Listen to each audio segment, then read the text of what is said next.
Before starting, we would like to introduce what is economics. Economics is the study of how individuals, businesses, and governments make choices in allocating resources to satisfy their wants and needs, and tries to determine how these groups should organize and coordinate efforts to achieve maximum output. We are now going to draw a market diagram. As we can see, there's a demand and supply curve, intersecting at a point A, at a quantity Q1 and price P1, where the marginal social cost is equal to the marginal social benefit, at maximized social welfare. We are going to consider the following assumptions. Consumers are completely rational, there is perfect information between consumers and producers, and social welfare is maximized. According to Richard Taylor, the 2017 Nobel Prize in Economics, who proves psychology has a very important role in economics, the three factors affecting consumer psychology are bounded rationality, self-control, and social preferences. Bounded rationality is based on three factors: the prospect theory, laws of aversion and endowment effect, and mental accounting. Aversion, laws, and endowment effect are two concepts that are interlinked together. This refers to an increased value in what we have compared to what we don't have.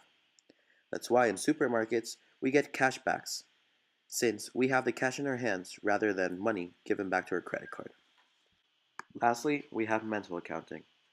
This refers that we separate our expenses in categories and give a certain budget to each category to keep track of our expenses. So how does prospect theory and laws of aversion affect the demand of a good?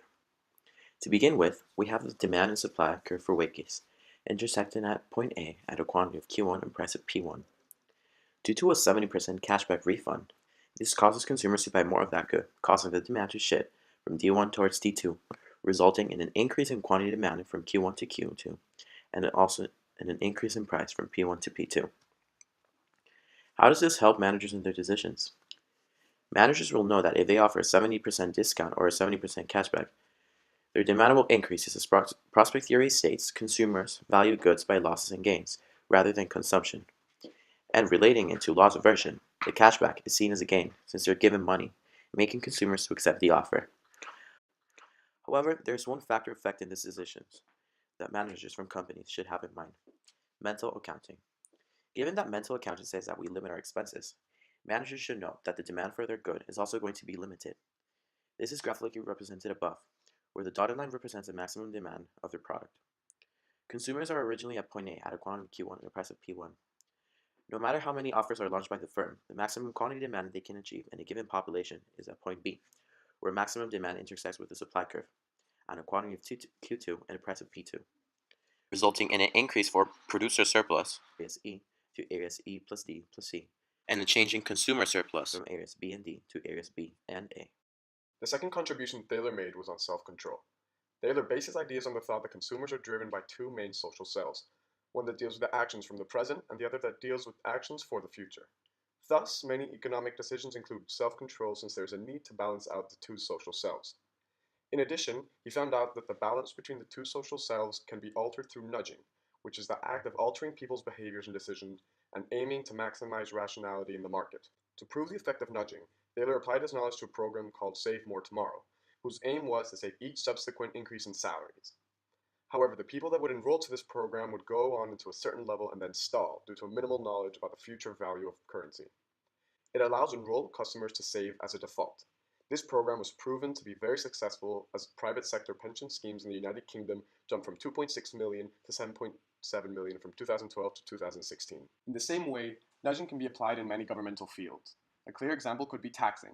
Let's assume that the government wants to increase tax revenue without increasing the tax percentage. With nudging and the use of specific vocabulary in the tax reminder letters, they are able to increase taxation as it is diagrammatically shown.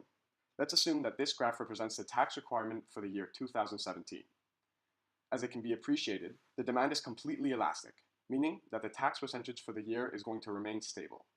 However, as it has been explained before, nudging has the role of changing people's decisions and behavior, resulting in an increase in tax supply from point A, at a tax revenue Q1 and X percentage, where S supply 1 intersects with D1 demand 1 towards point B, where S2 intersects with D1 still at X percentage tax, but a greater tax revenue level, Q2.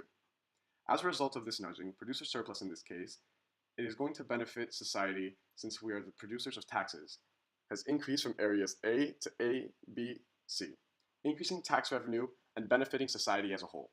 creating an extra governmental revenue to be invested in education, medicine, and others. Social preferences are a type of preference studied in behavioral economics and related to the concepts of reciprocity, altruism, inequity aversion, and fairness. Taylor's studies played an incremental part in establishing fairness as a major research topic in today's economics.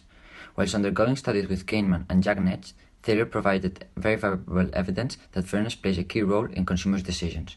What they had found out from their studies greatly supported their hypothesis that fairness is a constraint to businesses on being able to profit maximize regardless of their market power. As a result, goods can be allocated by quantity rationing. From Taylor's experiments, the ultimatum game, we can see how social preferences are key in managers' decision-making. From the experiment's results, we can say that for managers to set the price of any good or service, they are going to consider both their surplus and the consumer surplus. As we can see in the diagram, a high price, P1, leads to a low quantity demanded, Q1. At this price, the consumer surplus is very low, area A, and they are less willing to buy the product. If the price is fair, P2, the quantity demanded increases to Q2. And this is considered as fair because the consumer surplus, now areas A, B, and C, are similar to the producer's one. Being D and E. The idea of fairness allows managers to understand at what price they have to set the goods and services they are selling in order to make a bigger profit. The experiment follows the idea of inequality aversion, as people prefer fairness and resist inequality. The concept can be applied to a simple supply and demand situation, but also in a marketing area or for further research such as consumers' response to unique price promotions.